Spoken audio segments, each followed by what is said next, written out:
keep Africa behind?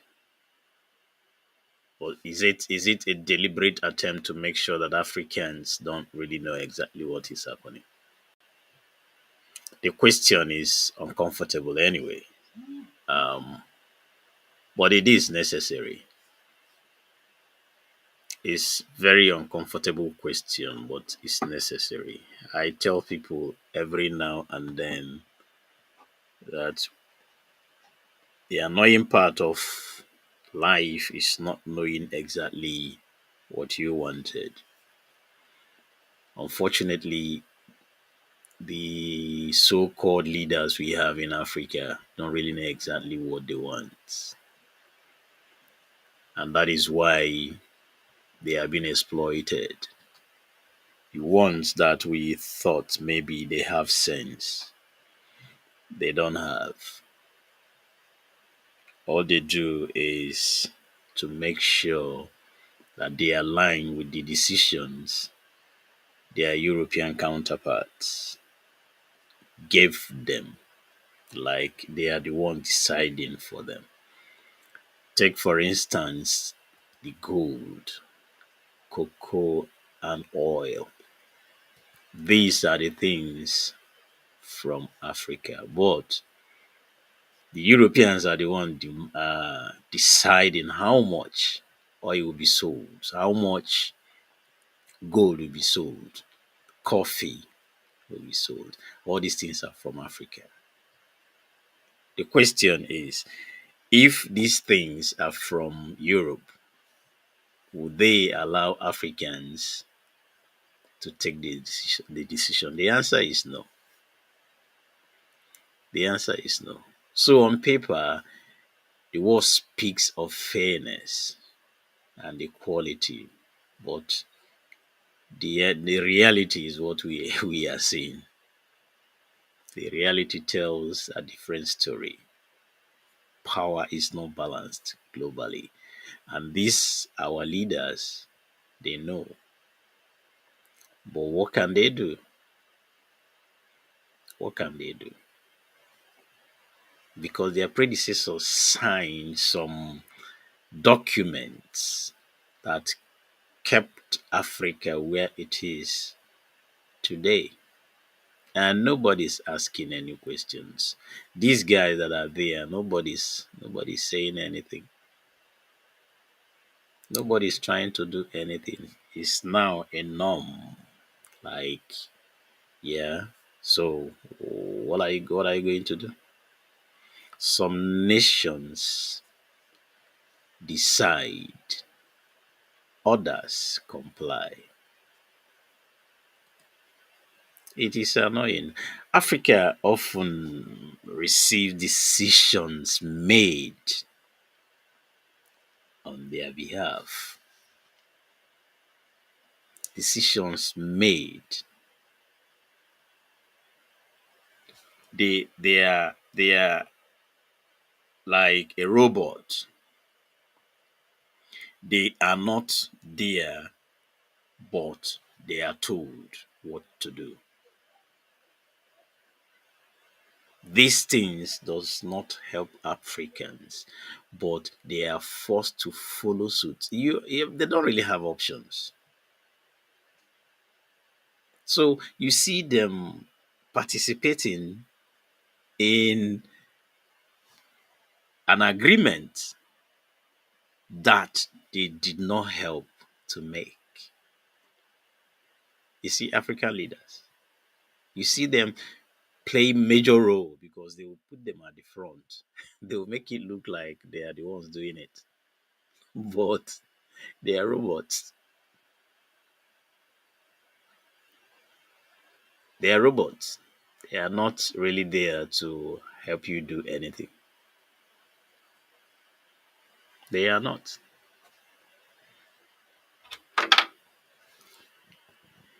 They are not there to help you do whatever thing on earth. What they do is just to make sure that you do what you are told. In offices, everywhere you see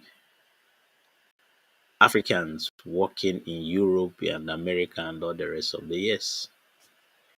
They are being micromanaged.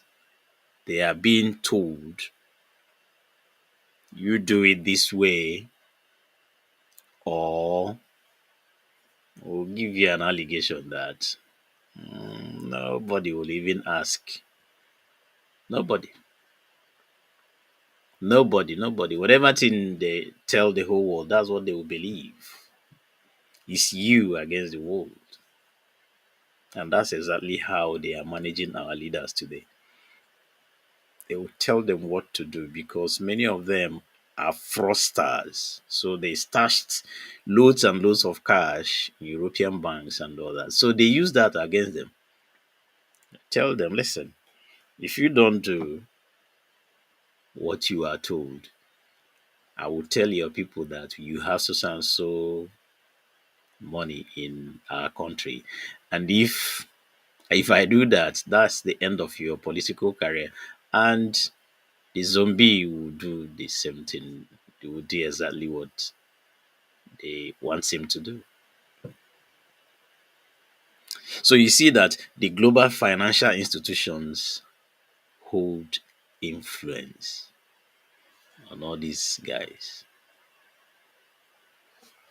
The when other people want to take loan, their way of taking loan is quite different from the way they give Africans. The loans given to Africa comes with strict conditions attached. Strict conditions. Policies are imposed in the name of stability, but they often deepen some hardship.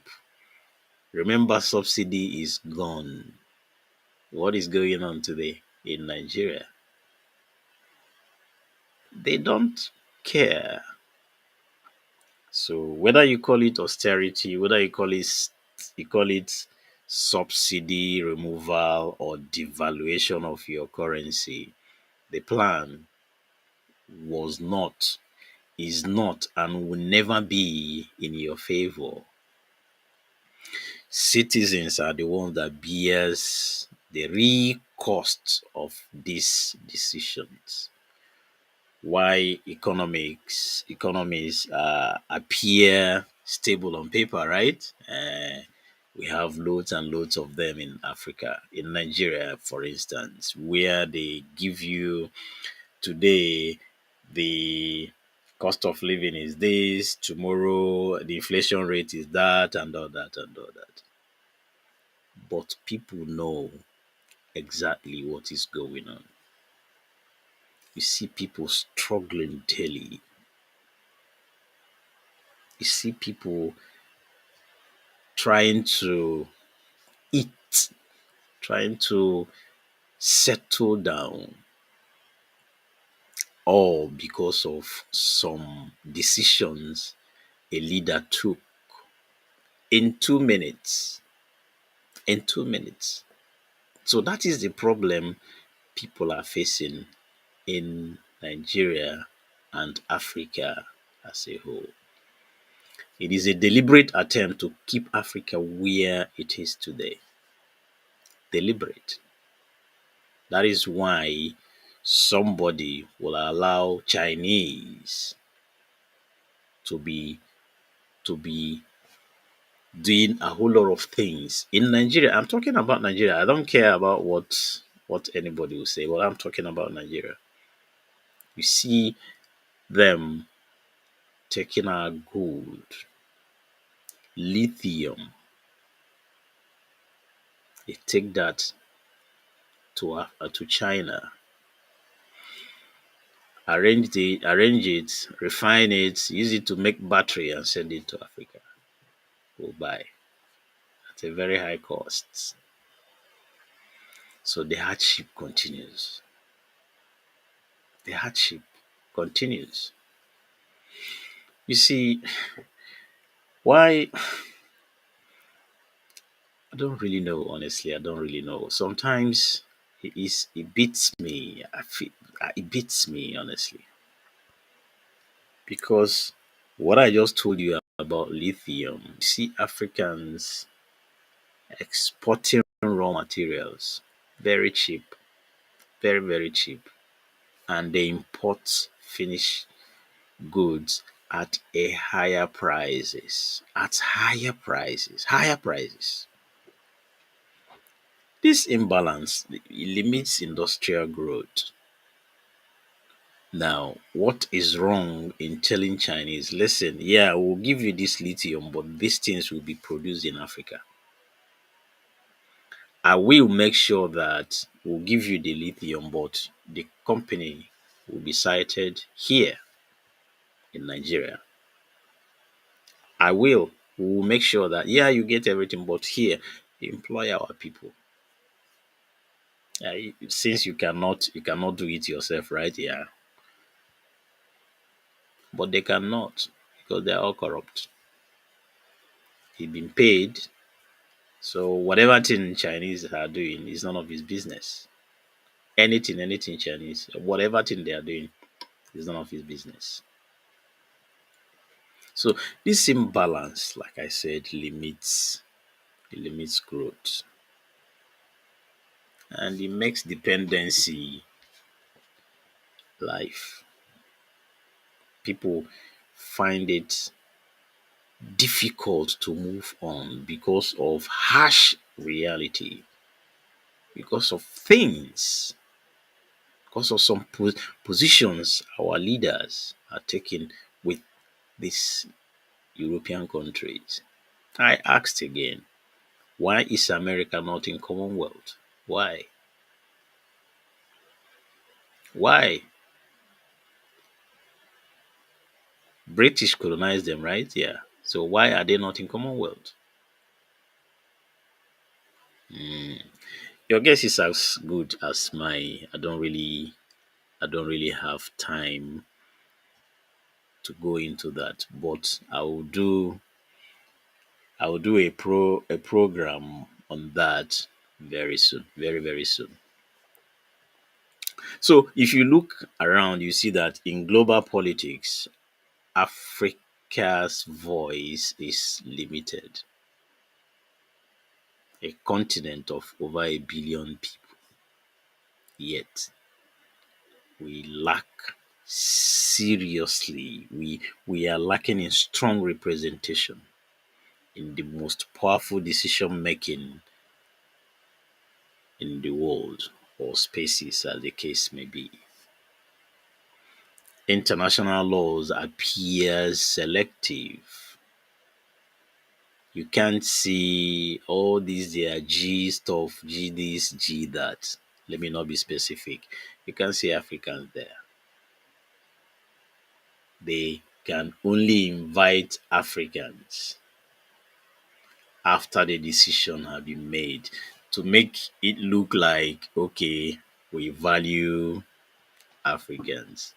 When I see all these things, I laugh. I say, you guys should be ashamed of yourself. I mean, all these our so-called presidents that they will invite you in G this and G that, and you see them happily going there. You see them very happy attending where decisions about how to manage your life have been taken, and they will now invite you, and you go.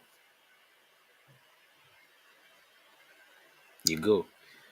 Why? Because powerful countries they act more freely. They decide your future.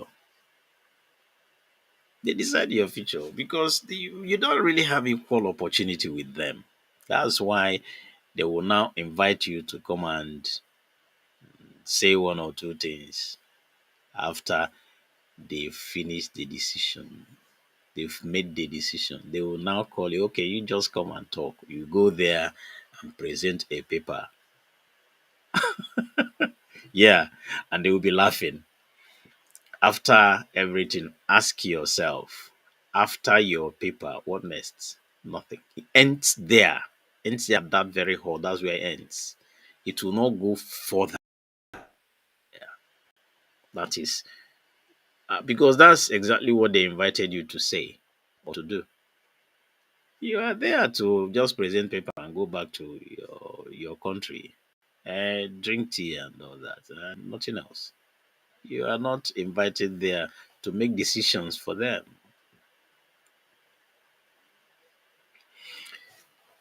When I'm talking about all these things, some people will be asking if the problem is external. It is external. It is external. But it is at the same time an internal issue. Why did I say that? If you have somebody like I discussed something with somebody some time ago. If you have a somebody who is representing you guys as a president or prime minister or whatever the case may be, and he is given a document to sign, even if you don't want to um, read, you can easily get a consultant that will go through that document for you and tell you exactly. Go one did it. Go one did it.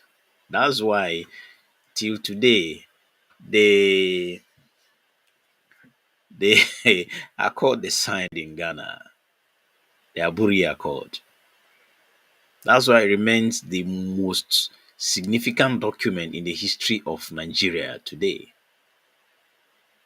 Because at some point he was asked, are you aware of this document you are about to sign? He said he is or he was aware. They asked him again the second time. He said he's is or he was. And he signed. Then when he came back or when he returned, they read the documents he signed for him. In plain language, they explained a whole lot of things to him. And he was like, no, that's not what I signed. They said, yeah, that's exactly what you signed. Because those people were not there to interpret the whole thing for him. So when he got home, Ojuku was happy that, okay, thank God that this guy understood what he signed. Unfortunately, he didn't. So he never really implemented that. He didn't implement it. So when that's the problem of Nigeria from that time till date.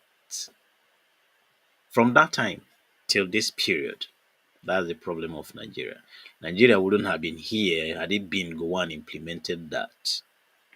Nigeria wouldn't have been here. Honestly, as it stands now, Nigeria would have been the Japan of Africa.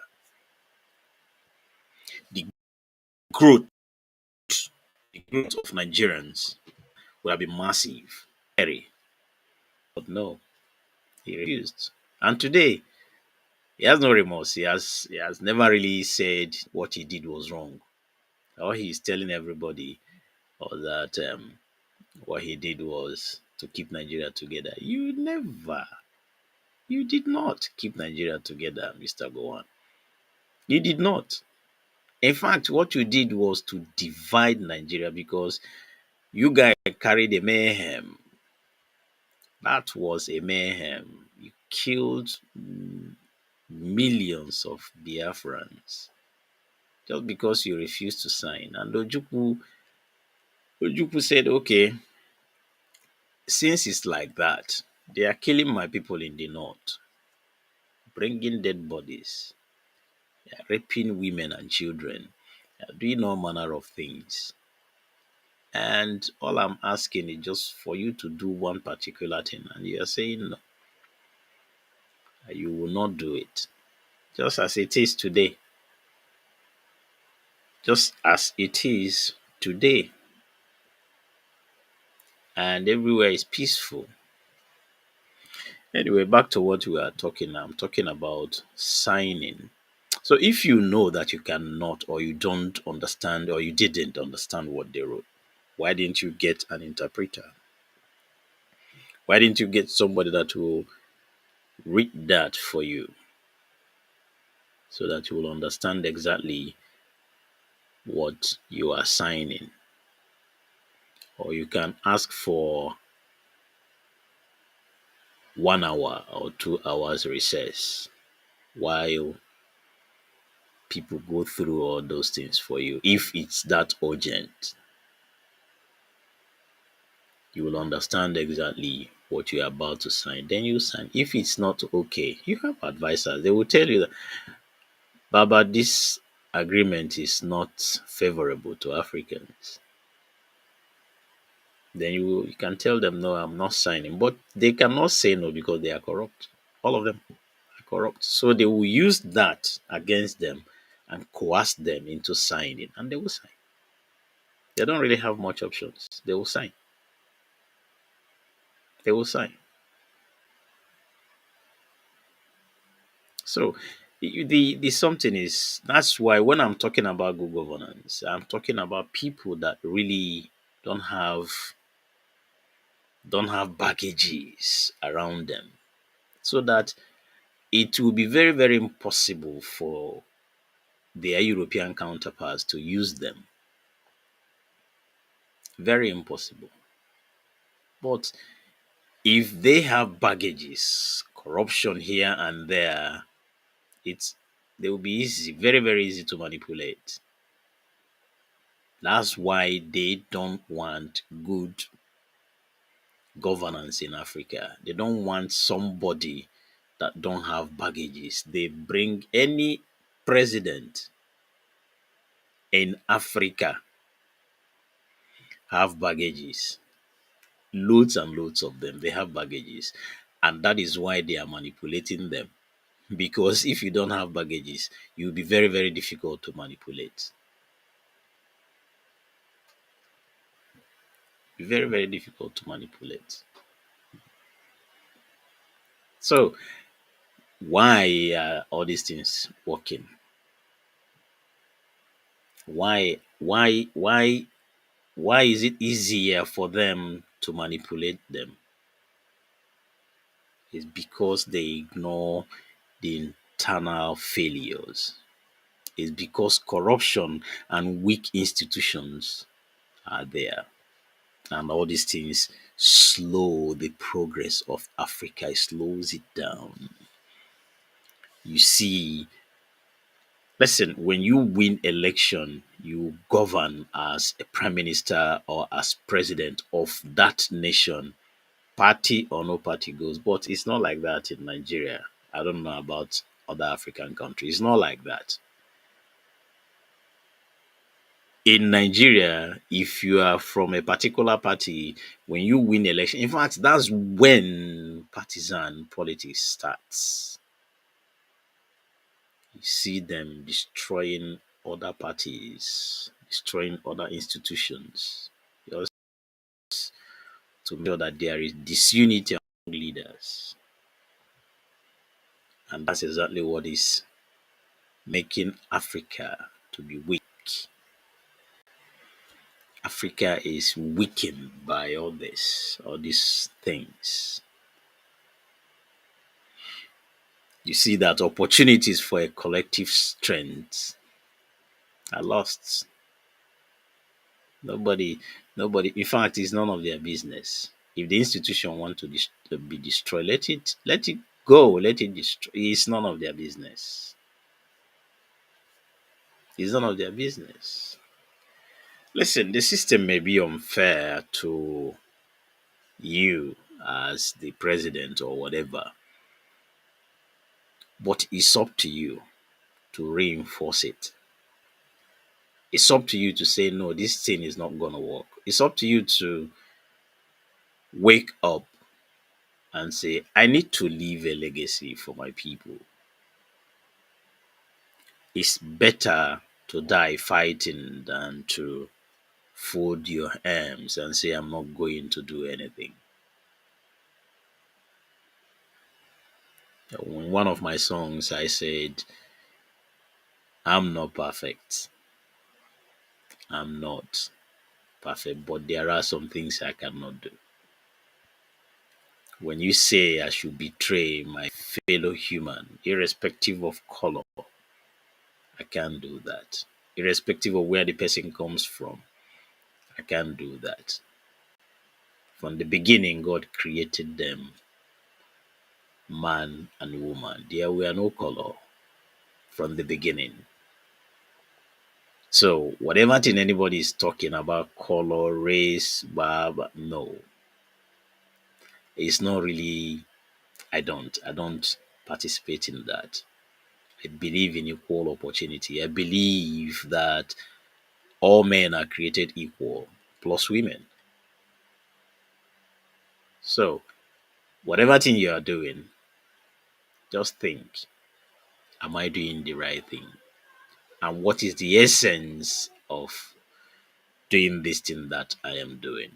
So, when you accuse people wrongly, when you tell lies about your fellow human being, when you do some certain things about your fellow human being, the question is, why are you doing what you're doing? So for Africa being held back, why? Why are you guys holding Africa back? Why? So in many ways, the system benefits Europe and America. And they made Africa to be a dependent country. Even when 90% of the things they are using to progress is from Africa. And yet they don't want them to. Today, today, some countries in Africa is still using CFA francs. The issue is, if France is the one printing their money, why is France not using CFA? For France is using euro, but they are the one printing your money for you. So when are you going to think? When are you going to think? Your foreign reserves are in France. Everything is there. Everything.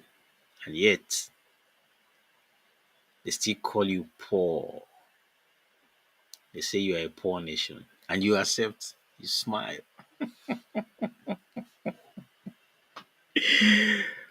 Listen, our leaders need to wake up, honestly. Our leaders need to think. Our leaders need to think and rethink about the situation in Africa and how they can get Africa out of this quagmire. If not, Africa is still dependent. Africa is still dependent. And until we remember that we have a continent to defend, we have a continent we can give to our children, can give to our great grandchildren. These things need to stop now. So when if you are the president, if you are anybody close to the government, the question is, when are you going to say enough is enough? When are you going to tell Europeans, listen, we need to sit at the table? And when you are discussing our matter, we need to lend our voice. We need to say something about our future. You can't be here and be deciding our future for us. And after that, you give us some papers to sign, and we'll sign away our life for years. My name is Hyacinth, and this is Sapureh. Sapureh comes to you on Hyacinth Network every day. Thanks for listening to me. Thank you.